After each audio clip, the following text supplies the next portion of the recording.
একমাত্র আল্লাহ ছাড়া এই পৃথিবীতে এবং পরকালে আমাদের আপন বলে কেউ নাই। বাকি সবাই সবার স্বার্থের জন্য আছে। মানুষ মানুষের অবস্থানকেই মূল্যায়ন করে। আমরা মারা গেলে পরে 40 দিন তারা আমাদেরকে মনে রাখবে কিনা সন্দেহ আছে। বিশ্বাস করছেন না? এই যে আমাদের অনেক আত্মীয় স্বজন মারা গেছে না, বছরে একটা বারো কি কবরস্থানে কেউ গিয়েছে? হয়তো যায়, মৃত্যুবার্ষিকী ওই দিন যায়, তাই না? দেখেন আমরা কিন্তু আস্তে আস্তে ভুলে গিয়েছি তাদের, আমরা ব্যস্ত হয়ে গেছি। ঠিক একইভাবে তারাও আমাদেরকে ভুলে যাবে। এই জন্যে আমি বারবার আপনাদেরকে মনে করে একটা কথা, আমার জীবন থেকে উপলব্ধি করি একটা কথা, যে একমাত্র আল্লাহ ছাড়া এই পৃথিবীতে এবং পরকালে আমাদের আপন বলে কেউ নাই। বাকি সবাই সবার স্বার্থের জন্য আছে। মানুষ মানুষের অবস্থানকেই মূল্যায়ন করে। মানুষ মানুষের অবস্থানকেই মূল্যায়ন করে। আল্লাহ রাব্বুল আলামিন আপনার ভিতরটাকে ভালোবাসেন। দেখেন, আপনি যখন নামাজ পড়েন নাই, আল্লাহ পাক কিন্তু আপনাকে ধ্বংস করে দেন নাই। আল্লাহ পরম করুণাময় আপনাকে হেদায়েত দিয়ে নামাজি বানিয়ে দিয়েছেন। জীবনে অনেক পাপ করেছেন, ইনস্ট্যান্ট আল্লাহ পাক শাস্তি দিতে পারতেন, আল্লাহ পাক দেন নাই। আল্লাহ আপনাকে ভালোবাসেন, আল্লাহ আমাকে ভালোবাসেন। আল্লাহ পাকের এই ভালোবাসার ঋণটা শোধ করার জন্য হলেও নামাজি হয়ে যান, আল্লাহর পথে ফিরে আসেন, দিনের জন্য কিছু করেন, দিনের ফিকির করেন, পড়াশোনা করেন। প্রিয় ভাইরা, আল্লাহ পাক তৌফিক দান করুন। দেখুন, এই রিবা থেকে দূরে থাকার জন্য একটা হাদিস যথেষ্ট, যে 4 শ্রেণীর মানুষকে আল্লাহ রাসূল সাল্লাল্লাহু আলাইহি ওয়াসাল্লাম লাআনত করেছেন, অভিশাপ দিয়েছেন। ইনশাআল্লাহ আজকের লেকচার যাদের কানে যাবে, আমরা যদি না খেয়েও মরে যাই, আল্লাহ পাক না খেয়ে মারবেন না ইনশাআল্লাহ। রিজিক আছে, খাবো ইনশাআল্লাহ। কিন্তু হয়তো বা অভাব হবে, টাকা পয়সা একটু কম হতে পারে, অন্যের 10 তলা ফ্ল্যাট হবে, আমার হবে না, ঠিক আছে? অন্যের এত বিঘা বিঘা জমি আমার হয়তো হবে না। কিন্তু ইনশাআল্লাহ তাআলা এই যে দুনিয়ার মুসাফিরের জীবনটা, এটা মুসাফিরের জীবন না? মুসাফিরের জীবনটা কেটেই যাবে ইনশাআল্লাহ। কাটবে না? যে কোনোভাবে কেটে তো যাবেই ইনশাআল্লাহ। এই যে পরকালের জীবনটা একটা চেতনার শক্তি, জানেন? দুনিয়াতে যত বাধা বিপত্তি আসুক, গাল মন্দ খান, গীবত তহমত খান, কষ্ট হোক, নির্যাতন হোক, একটা বিষয় মনের মধ্যে শান্তি দেয়। কি শান্তি? যে এই দুনিয়ার জীবনটা তো আর চিরস্থায়ী নয়, এটা তো আর সারা জীবন থাকবে না। ইনশাআল্লাহ এই অবস্থা আস্তে আস্তে পরিবর্তন হয়ে যাবে। ফাইন্না মাআল উসরি ইউসরা, পরকালে ইনশাআল্লাহ পাবো। দুনিয়াতে না পেলে কি হয়েছে, পরকালে পাবো ইনশাআল্লাহ। যুবক ভাই, এসব জেনা ছেড়ে দেন, আল্লাহ রাব্বুল আলামিন আপনার জন্য হুর রেখেছেন জান্নাত, ইনশাআল্লাহ পাবেন ইনশাআল্লাহ। এটা ছেড়ে দেন, সুদ ছেড়ে দেন, আল্লাহ পাক আপনার জন্য হাউজে কাউসার রাখছে ইনশাআল্লাহ, ঠিক আছে? অন্যায় পাপ ছেড়ে দেন, আল্লাহ রাব্বুল আলামিন আপনার জন্য জান্নাত রেডি করে রাখছে ইনশাআল্লাহ। এই দুনিয়ার জীবনটা ধোঁকা, একটা ছোট্ট জীবন, পুরা ধোঁকা, কিচ্ছু নাই এর মধ্যে। আমার কথা শোনেন, এই দুনিয়ার জীবনে কিছুই নাই। চারপাশে অনেক কিছু মনে হবে, আপনার বাড়ি আছে, গাড়ি আছে, স্ট্যাটাস আছে, টাকা পয়সা, প্রতিপত্তি সব আছে। আদতে আপনি একা, আদতে আপনাকে একাই কবরে যাওয়া লাগবে, একাই আল্লাহর সাথে হিসেব নিকাশ দিতে হবে। কেউ নাই সাথে, আমাদের সাথে কেউ নাই। কিন্তু আপনি মনে করছেন যে সেলিব্রিটিজম বড়, আমি পলিটিক্যাল নেতা হয়েছি, আমাকে সবাই চেনে, আমি ইকোনমিক সেক্টরে লিড দেই, রাষ্ট্রকে লিড দেই, আমি ধর্মতাত্ত্বিক ক্ষেত্রে লিড দেই, আমাকে দেখলে মানুষ বাহবা দেয়, ইত্যাদি ইত্যাদি। দিন শেষে আমি একা, আপনিও একাই। আমাকেও একাই যেতে হবে, আপনাকেও একাই যেতে হবে। এগুলো সব চারপাশের খালি অন্ধ মোহ, আর কিছু না। এই মোহের মধ্যে ঢুকে পড়বেন না, আল্লাহ পাক তৌফিক এনায়েত করুন। নবী সাল্লাল্লাহু আলাইহি ওয়াসাল্লাম বারবার বলতেন, আল্লাহুম্মা ইন্নী আউযু বিকা মিন ফিতনাতিদ দুনিয়া, বলতেন না? হে আল্লাহ, আমি এই দুনিয়ার ফিতনা থেকে তোমার কাছে আশ্রয় প্রার্থনা করছি। ওয়া ইন্নী আউযু বিকা মিন ফিতনাতিন নিসা, আমি মহিলাদের ফিতনা থেকেও আশ্রয় প্রার্থনা করছি। আরো দোয়া করতেন, আল্লাহুম্মা ইন্নী আউযু বিকা মিন আযাবিল কবর, হে আল্লাহ, আমি কবরের আযাব থেকে আশ্রয় প্রার্থনা করছি। ওয়া আযাবি জাহান্নাম, জাহান্নামের আযাব থেকে আশ্রয় প্রার্থনা করছি। ওয়া মিন ফিতনাতিল মাহইয়া ওয়াল মামাত, জীবন মৃত্যুর ফিতনা থেকে আশ্রয় প্রার্থনা করছি। ওয়া মিন শাররি ফিতনাতিল মাসিহিদ দাজ্জাল, এবং দাজ্জালের ফিতনা থেকে আশ্রয় প্রার্থনা করছি। দাজ্জালে পরে আসবো ইনশাআল্লাহ। দাজ্জাল নিয়ে আলোচনা করলে আবার কিছু মানুষ খারাজি ট্যাগ লাগাই দিতে পারে, ওই জন্য এদিকে আমি এখন যাচ্ছি না। হ্যাঁ, সামনে আসি। তো রিবার বিষয়টা বলছিলাম। আইয়ামে জাহিলিয়াতের যে সেই রিবা এখনকার বিশ্বে আছে কি নাই বলেন? ওই সময় না হয় মক্কায় ছিল, এখন কি সারা বিশ্বব্যাপী নাই?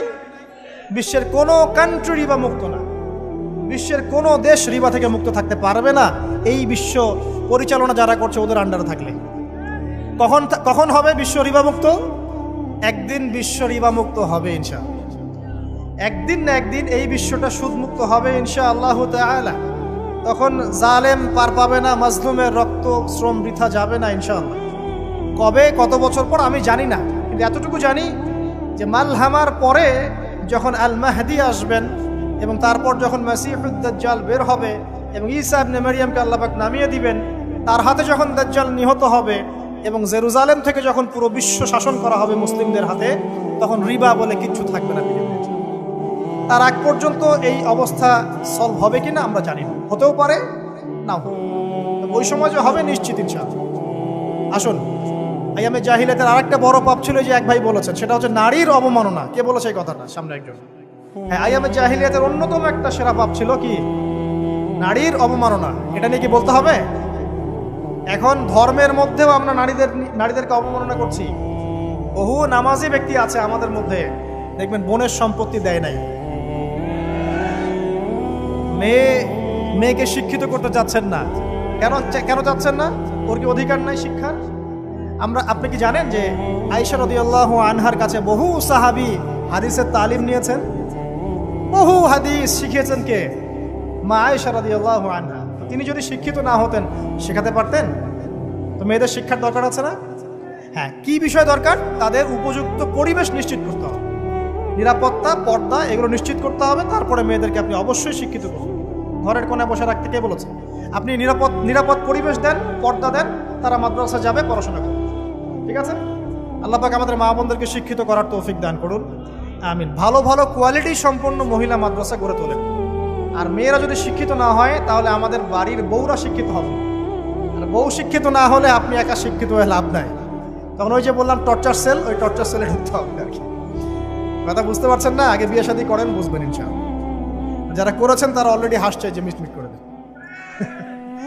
ঠিক আছে? আচ্ছা, সামনে আসেন। দেখেন মেয়েদের অবমাননা কিভাবে দেখাবো। সবচেয়ে বড় অবমাননা হচ্ছে ওদের দেহটাকে আমরা এখন পণ্য বানিয়েছি। এই যে পর্নোগ্রাফি দেখেন, এই মেয়েগুলোর ইজ্জতের কোনো দাম নাই। মানে তাদের দেহটাকে একটা ব্যবসার সামগ্রী বানানো হয়েছে। এবং আমি একটা লেকচার দিয়েছিলাম ঢাকায়, নীল দর্পণ, দেখবেন অনলাইনে আছে। ওখানে আমি স্ট্যাটিস্টিক দেখিয়েছি যে সারা বিশ্বে এই যে আমেরিকায় শুধুমাত্র $12 বিলিয়ন ব্যবসা করে পর্ন দিয়ে। এটা একটা ব্যবসা, একটা ইন্ডাস্ট্রি। যেমন ফিল্ম ইন্ডাস্ট্রি আছে, তারপরে গানের ইন্ডাস্ট্রি আছে না, এরকম একটা ইন্ডাস্ট্রি হচ্ছে এই পর্ন ইন্ডাস্ট্রি। এখানে সবাই অ্যাক্টর অ্যাক্ট্রেস, এটা হচ্ছে অভিনেতা অভিনেত্রী। এখানে যা দেখানো হয় এগুলো কিন্তু রিয়েল না, বাস্তব না, সব ফেক। বুঝতে পারছেন না কথা? এগুলো অভিনয়, এগুলো ফেক। এবং এটা একটা ইন্ডাস্ট্রি, এর মধ্য দিয়ে মেয়েদের দেহটাকে পণ্য বানিয়ে সারা বিশ্বে ব্যবসা করছে। এবং এর একটা অন্যতম উদ্দেশ্য হচ্ছে মুসলিম যুবকদের ঈমান যেন নষ্ট করা যায়। কারণ মুসলিম যুবকদের ঈমান চলে গেলে তারা নিশ্চিন্ত যে ওদের পথে আর কেউ বাধা নাই। কারণ ওদের এই জুলুমের পথে বাধা যদি কেউ দিতে পারে তাহলে কারা দিবে? মুসলিমরা। আর মুসলিমদের মধ্যে সবচেয়ে শৌর্য বীর্য কাদের মধ্যে থাকে? যুবকদের মধ্যে। যুবকদের ঈমান যদি চলে যায় তাহলে এদের আর কোনো সমস্যা নাই। এই বিষয়টা খেয়াল করবেন যে এটা একটা ইন্ডাস্ট্রি। সো এখানে আমরা মেয়েদের দেহটাকে আমরা কি বানিয়েছি? পণ্য বানিয়ে দিয়েছি। আর এখন তো চলছে কাপড় খোলা সংস্কৃতি। প্রত্যেকটা সেক্টরে আপনি গিয়ে দেখবেন মেয়েদের ইজ্জত, সম্মান, আব্রুটাকে উন্মুক্ত করে এটাকে দিয়ে আমরা বিজনেস করছি। এটা একটা বিজনেস। এখানে সমাধান কি? সমাধান আয়েশা রাদিয়াল্লাহু আনহা। সমাধান কে? সমাধান ফাতিমা রাদিয়াল্লাহু আনহা। সমাধান কে?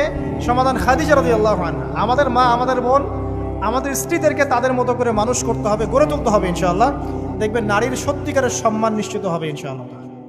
ইসলাম কি কখনো বলেছে যে মেয়েরা কাজ করতে পারবে না, পড়াশোনা করতে পারবে না ইত্যাদি? এই নাস্তিকরা তো ঠুনকো যুক্তি দিয়ে আক্রমণ করে। কে বলেছে? সমস্যা এমন ইসলামিক স্টেট আছে যেখানে একটা স্টুডিও, মনে করি স্টুডিও, ছবি তোলা হয়, কথার কথা, সেখানে সব কর্মী মহিলা, কোনো পুরুষ নাই। একটা মাদ্রাসা, সমস্ত কর্মী মহিলা, কোনো পুরুষ নাই। একটা স্কুল, সবাই মহিলা, কোনো পুরুষ নাই। ওখানে মেয়েরাই পড়ে, মেয়েরাই শেখায়। জায়েজ না? না জায়েজ? বলেন। একটা নিরাপদ পরিবেশে যদি মেয়েরাই মেয়েদের দায়িত্ব নিয়ে পড়াশোনা করায়, ব্যবসা করে, অন্য কিছু করে, জায়েজ না? না জায়েজ? তাহলে পরিবেশ নিশ্চিত করাটা হচ্ছে চ্যালেঞ্জ।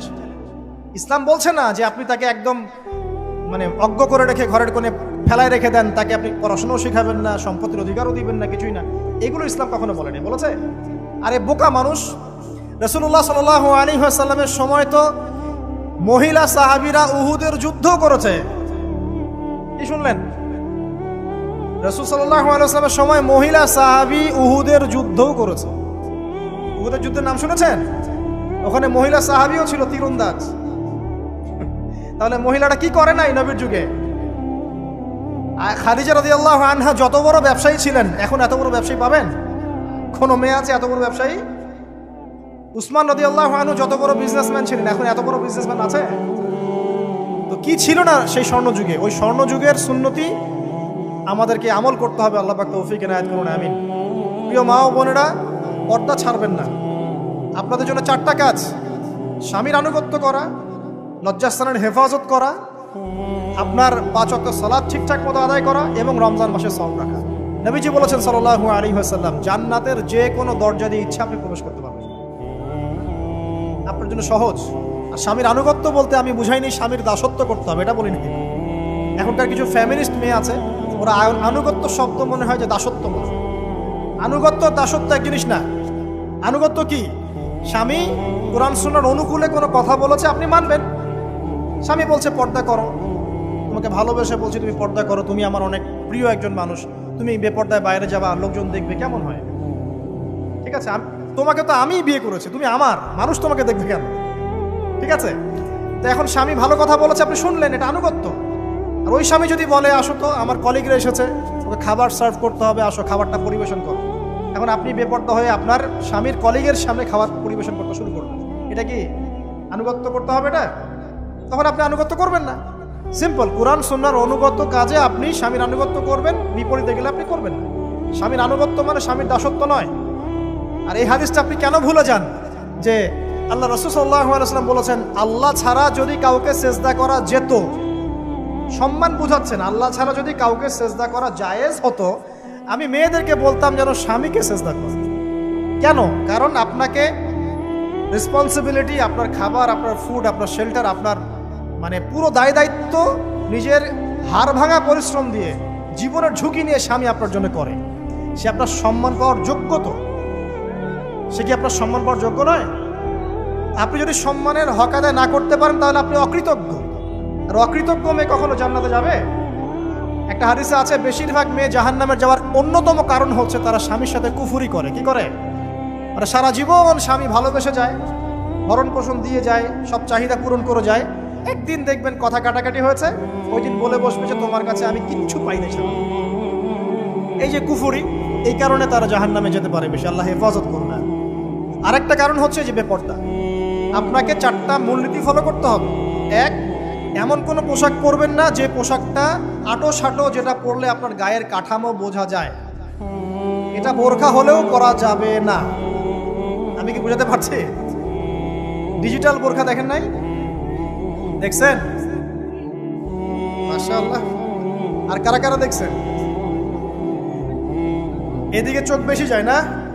আচ্ছা, এমনি দেখা যায়, চোখ দিতে হয় না, এমনি দেখা যায়। ডিজিটাল বোরখা চলবে না, ডিজিটাল বোরখা চলবে না।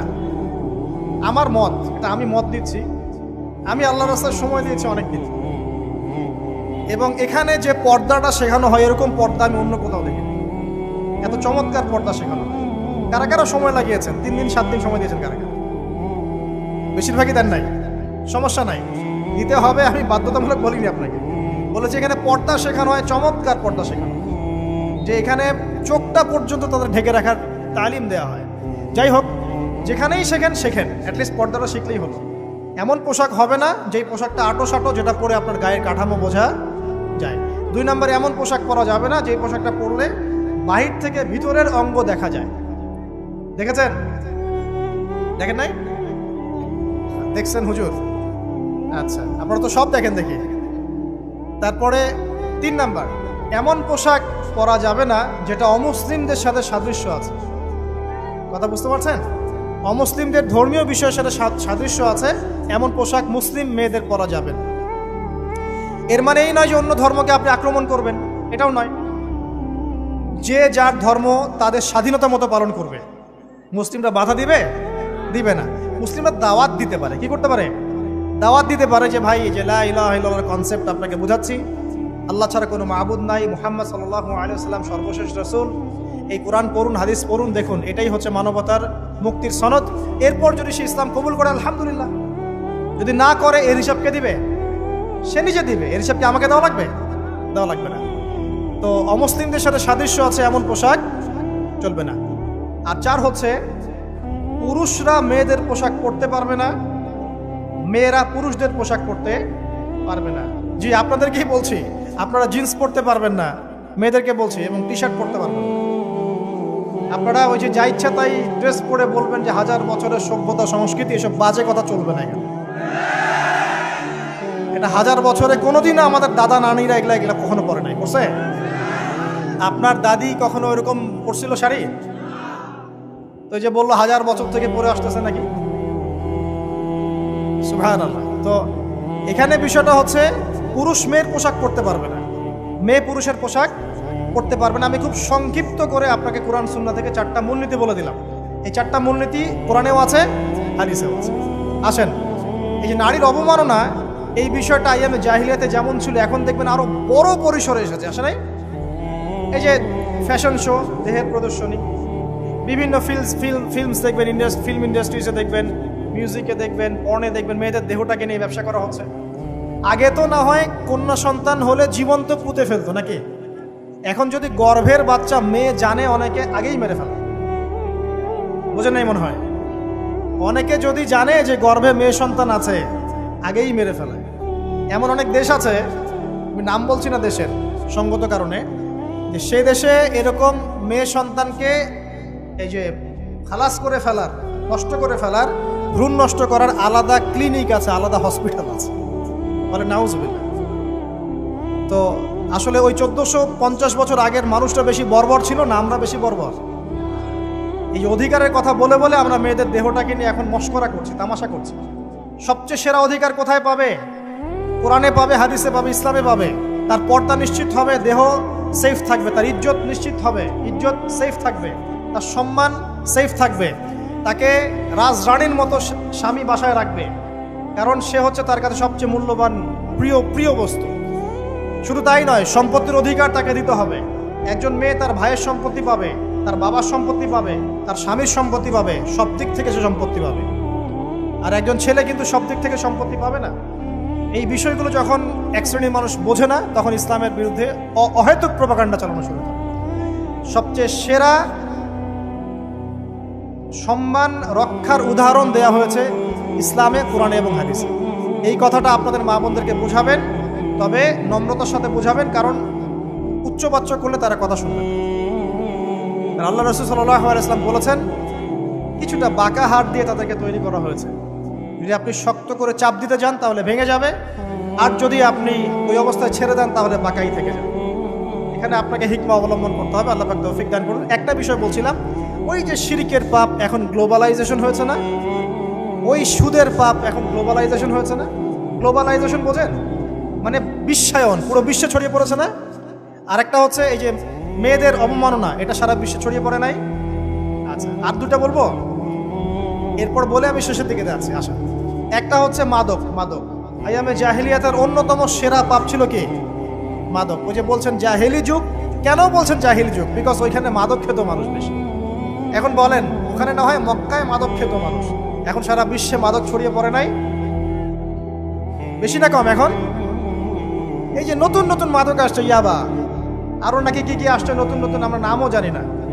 এই যে গাজার নাম জানি, ফেন্সিডিলের নাম জানি, আর কি কি আছে, হিরোইন বলেন, আর দু একটা, আফিম, আর কি আছে? হ্যাঁ, রেন্ডি, সুবহানাল্লাহ, এই নামও কখনো শুনি নাই আমি। আচ্ছা শোনেন, বিষয়টা হচ্ছে, দেখুন এই বিষয়টা কি হালাল না হারাম? আচ্ছা, এটাকে যদি আমরা হালাল করে নেই তাহলে কি হবে? কুফরি হবে না শিরক হবে? শিরক কুফর দুটোই হচ্ছে। কিন্তু এখন মক্কার কিছু মানুষ মাদক খেয়েছে বুঝলাম, আল্লাহ রাব্বুল আলামিন ধাপে ধাপে এখান থেকে বের করেছেন। প্রথমে বলেছেন মদ খেয়ে নামাজের ধার কাছে যেও না। হ্যাঁ, তারপরে বলেছেন এই যে মাদকে কিছুটা উপকার আছে কিন্তু বেশি ক্ষতি। তারপর বলেছেন খেয়ে নামাজের কাছে যেও না। তারপর ধাপে ধাপে শেষের দিকে এসে আল্লাহ পাক বলেছেন যে এটাকে ছেড়ে দাও। সূরা মাইদায় পড়ে দেখেন, এটা শয়তানের কাজ। তখন সাহাবায়ে কেরাম রাদিয়াল্লাহু আনহুম পুরোপুরি মাদক থেকে নিজেদেরকে মুক্ত করলেন। এরপরে কি কখনো তারা মাদক ছুঁয়েও দেখেছেন? বরং মাদকদ্রব্য সেবন করলে 40টা লাঠি বেত্রাঘাত করতে হয় ইসলামিক শাস্তি। কয়টা লাঠি? আর উমর রাদিয়াল্লাহু আনহুর সময়ে 40 লাঠিকে বাড়িয়ে 80 লাঠি করা হয়েছে। কত লাঠি? 80 লাঠি। কিন্তু আরো একটা পাপের শাস্তি আছে, বলবো? অপবাদ। এখন যেটা বেশি দেওয়া হয়, অপবাদ, মিথ্যা অপবাদ, সতী সাদী নারীর উপরে মিথ্যা অপবাদ, এর শাস্তি হচ্ছে 80 লাঠি। আবার 100 লাঠির শাস্তি আছে, 100 লাঠি। এটা কিসের জানেন? জিনা। জিনা এই যে যারা করছেন, এর শাস্তি হচ্ছে 100 লাঠি। তাও জনসমক্ষে দিতে হবে, গোপনে না। আর 1 বছরের জন্য এলাকা ছাড়া করতে হবে। রজম একটা শাস্তি আছে, রজম। এটা কি? রজম মানে পাথর নিক্ষেপ করে হত্যা। এটা তো বর্বর, তাই না? অমানবিক, মধ্যযুগীয়। এসব কথা শুনছেন না? শোনেন, কিছু কিছু বিষয় আছে যে বিষয়গুলো করার পরে এই পৃথিবীতে মানুষ বেঁচে থাকার অধিকারটা হারিয়ে ফেলে। কথা বুঝতে পারছেন না? কিছু কিছু পাপ আছে, এগুলো করলে পরে মানুষ এই পৃথিবীতে বেঁচে থাকার অধিকারটা হারায় ফেলে। যেমন কোনো বিবাহিত ব্যক্তি যদি জেনা করে, নাউজুবিল্লাহ, কোনো ছেলে যদি কোনো ছেলের সাথে যৌন সম্পর্ক করে, সমকামী করে, বা এটাকে যেটা গে মানে যেটা কি বলে, সমকামিতা, ঠিক আছে, এই কাজ যদি কেউ করে, নোংরা কাজ যদি কেউ করে, কোনো মেয়ে যদি কোনো মেয়ের সাথে এরকম কোনো কাজ করে, একই পাপ। এইসব পাপ করলে পরে এই পৃথিবীতে বেঁচে থাকার অধিকারটা সে হারিয়ে ফেলে। কথা কি বুঝতে পারছেন? আচ্ছা, তখন শাস্তি হচ্ছে আল্লাহ রাব্বুল আলামিন পাথর নিক্ষেপ করে হত্যা করতে বলেছেন। কারণ হচ্ছে সে এত গর্হিত একটা কাজ করেছে যেটা এই শাস্তি পাওয়ার সম্পূর্ণ যোগ্য। এবং কওমে লূত নামে যে কওম ছিল, ওই কওমটাকে আসমানে উঠিয়ে আল্লাহ পাক পাথর বর্ষণ করে এভাবেই শেষ করে দিয়েছে। জর্ডান একটা দেশ আছে না, জর্ডান, জর্ডানের পাশে ডেড সি নামে একটা জায়গা আছে, ডেড সি, মৃত সাগর। ওইখানে সাদুম নামে একটা গোত্র থাকতো। কোন গোত্র? সাদুম। ওই সাদুম গোত্র এরকম সমকামী ছিল। আল্লাহ রাব্বুল আলামিন লূত আলাইহিস সালামকে পাঠিয়েছিলেন, তারা হেদায়েতের বাণী শোনে নাই। আল্লাহ পাক ওদেরকে আসমানে উঠিয়ে পাথর নিক্ষেপ করে উল্টা দিকে দাফন করে দিয়েছে। কিছু কিছু পাপ আল্লাহ পাক সহ্য করেন না, আল্লাহ পাকের আরশ কেঁপে ওঠে। এই পাপগুলো সেরকম পাপ। কথা বুঝতে পারছেন? তো এই যে জিনা, পর্নোগ্রাফি, ব্যভিচার, পরকে, এগুলোর মধ্য দিয়ে আমরা নারীর অবমাননা করছি না? এবং ধর্মের মাধ্যমেও মাঝে মাঝে করছি, যখন আমরা ধর্মের নামে মেয়েদের অধিকার দিচ্ছি না। অনেকেই সম্পত্তির অধিকার দিচ্ছেন না, অনেকে শিক্ষিত করছেন না, অনেকেই আরো যৌতুক নিচ্ছেন না, যৌতুক নিচ্ছেন না অনেকেই। যে বিয়ের সময় যৌতুক নেয়, এটা তো মেয়ের উপর, মেয়ের পিতার উপর টর্চার করা, সম্পূর্ণ হারাম, সম্পূর্ণ হারাম। তারপরে দেখবেন, রিপোর্টগুলো পড়ে দেখবেন যে এই বছর 2000 কত, এটা 22, এই 22-এই গভর্নমেন্ট রিপোর্ট অনুযায়ী নিবন্ধিত প্রায় 1339টা ধর্ষণের মামলা হয়েছে। তো এটা এখন অ্যাভেলেবল, যে কোনো সব জায়গায় ধর্ষণ হচ্ছে, এখন অ্যাভেলেবল। মানুষ এটাকে স্বাভাবিক মনে করছে, এখন নর্মাল, নর্মাল ধর্ষণ হতেই পারে, মানুষ এখন এমন মনে করছে। প্রত্যেক দিন পেপার খুলবেন, দেখবেন রেপের খবর, প্রত্যেক দিন খবর শুনবেন ধর্ষণের খবর। আর সব খবর তো আসে না, আসে হয়তো 10%, 20%, 30%, বেশিরভাগই আসে না। এলাকায় মোড়ে মোড়ে দেখবেন, গ্রামে গঞ্জে শহরে বন্দরে খালি ইফটিজিং, ইফটিজিং দেখবেন, খালি ইফটিজিং। মেয়েদেরকে যৌন হয়রানি করা হচ্ছে, বাসে, অটোতে, টেম্পুতে, সব জায়গায়। বাসের মধ্যে মেয়েকে রেপ করে ফেলা হচ্ছে। একটা বাচ্চা মেয়ে যে বোঝেও না যে সেক্সুয়াল বিষয়গুলো কি জিনিস, ওকেও রেপ করা হচ্ছে। এই যে মহামারী, আপনি তো বুঝতে পারছেন না যে আমরা কোন সমাজে আছি। এই সমাজে আপনার মেয়ে তো সেফ না, আমার মেয়ে তো সেফ না। আমার মেয়ে, আপনার মেয়ের ভবিষ্যৎ কি হবে, এর ভবিষ্যতের নিশ্চয়তা কে দিবে? আপনার মেয়ের ইজ্জতের ভবিষ্যতের নিশ্চয়তা কে দিবে? এই নিশ্চয়তা দেওয়ার মতো মানুষ কোথায়, নেতা কোথায়? কারো ঘরের স্ত্রী, কারো ঘরের বোন, কারো ঘরের মেয়ে এখন সেফ না। যে কোনো জায়গায়, যে কোনো বাসে, ট্রাকে, ট্রেনে, অটোতে, সব জায়গায় হতে পারে। আর এগুলোকে আমরা প্রমোট করছি, এখন নগ্নতাকে প্রমোট করছি, পর্নকে প্রমোট করছি। এই নগ্নতা, পর্ন, এসব দিয়ে মানুষের মাথাটাকে পুরো জানোয়ার বানিয়ে ফেলা হয়েছে। পর্ন দেখাতে দেখাতে ছেলেদের মাথাটাকে জানোয়ার, পশু বানিয়ে ফেলা হয়েছে। এরা এখন বোঝে না যে মেয়ে কি জিনিস, মা কি জিনিস, বোন কি জিনিস, তাও বোঝে না। ভাই বোনের সাথে জেনা করেছে, চাচাতো বোন চাচাতো ভাইয়ের সাথে জেনা করছে, চাচাতো ভাই ফুফাতো বোনের সাথে জেনা করছে। রংপুরের খবর শুনলাম যে মায়ের সাথে ছেলেও জেনা করেছে। না, এগুলো কেন হচ্ছে? এই মহামারী কেন হচ্ছে? কি সমাধান দিবে? সমাধান ইসলামে ছিল, আমরা নেই নাই। সমাধান হচ্ছে, প্রথম সমাধান অশ্লীলতার মহামারী বন্ধ করতে হবে, পর্দা নিশ্চিত করতে হবে, পর্নোগ্রাফির সমস্ত সাইটগুলো বন্ধ করে ফেলতে হবে। আজকের নিউজ দেখেছি আমি, এটা আমি ধন্যবাদ জানাই বাংলাদেশ গভর্নমেন্টের যে তথ্য প্রযুক্তির যে সেন্টার আছে, প্রায় 26,000 পর্ন সাইট তারা বন্ধ করে দিয়েছে, আলহামদুলিল্লাহ। তো কথা বললে তো কাজ হবে, কথা না বললে কাজ হবে কিভাবে? 26,000 পর্ন সাইট তারা বন্ধ করে দিয়েছে। যখন সমাজের মানুষ পর্ন দেখতে দেখতে পশু হয়ে গেছে, আপনি বাইরে এই যে আলখাল্লা টুপি দাঁড়িয়ে পরে ঘুরলে লাভ আছে? ভিতর থেকে তো আপনি পশু। দেখবেন মসজিদ ইমাম সাহেব নামাজ পড়তে এসেছে, বাসায় পর্ন দেখে আসছে, নামাজে কোনো মনোযোগ নাই। দেখবেন টাপাটাপ নামাজ পড়ছে, কোনো মনোযোগই নাই, পর্ন দেখে। ইমানের আলোচনা করবেন, খুব লাফালাফি করলো, 2 দিন পর দেখবেন কোনো খবর নাই, পর্ন দেখতে দেখতে ভিতরটা শেষ, ড্যামেজ। পর্নোগ্রাফিতে যে একবার আসক্ত হয়েছে, তার মধ্যে ইমানের কোনো তেজই থাকবে না, কোনো তেজ থাকবে না। এখন আলেম জালেম সবার ফোনে ফোনে দেখবেন পর্ন চলে আসতেছে, কেউ দেখতে না চাইলেও তাকে দেখতে বাধ্য করা হচ্ছে। ফেসবুকে ঢুকবেন নগ্ন দৃশ্য, এই নগ্নতা দিয়ে, এই পর্নোগ্রাফি দিয়ে, এই যে মিডিয়ার মধ্যে দিয়ে প্রমোটিংটা দিয়ে ব্যভিচার ছড়িয়ে দেয়া, জেনা ছড়িয়ে দেয়া, অশ্লীলতা ছড়িয়ে দেয়া, পরকীয়া ছড়িয়ে দেয়, এর মধ্য দিয়ে নারীর সম্মান, দেহ, ইজ্জতকে আমরা এখন রাস্তার সাথে মিশিয়ে দিয়েছি। কিসের অধিকারের কথা বলছে? কিসের নারী অধিকারের কথা বলছে? খালি ডিগ্রি সার্টিফিকেট অর্জন করতে পারলেই অধিকার হয়? আমার তো ইজ্জতই ঠিক থাকলো না, আমার অধিকার কোথায় থাকলো? একটা সার্টিফিকেট অর্জন করার জন্য কলেজের মেয়েদেরকে বড় বড় নেতার বেডরুমে ঢুকানো হচ্ছে, দেখেন নাই? তো একটা সার্টিফিকেট অর্জন করতেই হবে আমাকে, নিজের ইজ্জত বিক্রি করে দিয়ে হলেও আমার সার্টিফিকেট অর্জন করতেই হবে। লাথি মারি এসব পড়াশোনার পিছনে, দরকার নেই আমার পড়াশোনা। হচ্ছে বাসায় এলাকায় এলাকায় মহিলা মাদ্রাসা করেন, মাদ্রাসায় মেয়েদেরকে পড়ান। আমি খুব দুঃখের সাথে বলছি, অনেক মাদ্রাসাতেও এরকম ঘটনা কিন্তু ঘটেছে না?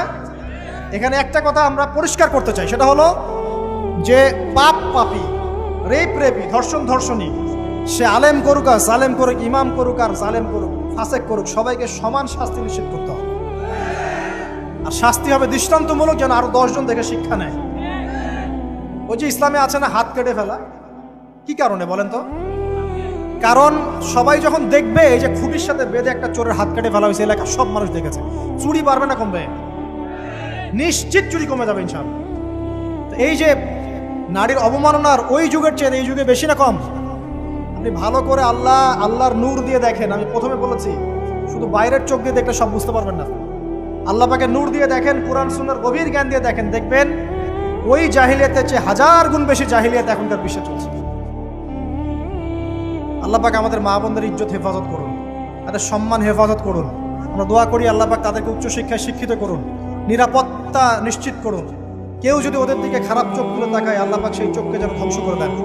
আল্লাহ পাক তাদের ইজ্জতের প্রতি যদি কেউ খারাপভাবে হাত বাড়ায়, তাদের শাস্তি যেন নিশ্চিত করার তৌফিক আল্লাহ পাক আমাদেরকে দান করে।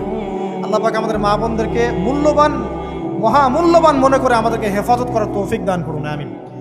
আর তাদেরকে যারা নগ্ন করতে চায়, আল্লাহ পাক এদেরকে ধ্বংস করে ছেড়ে দিন, আমিন।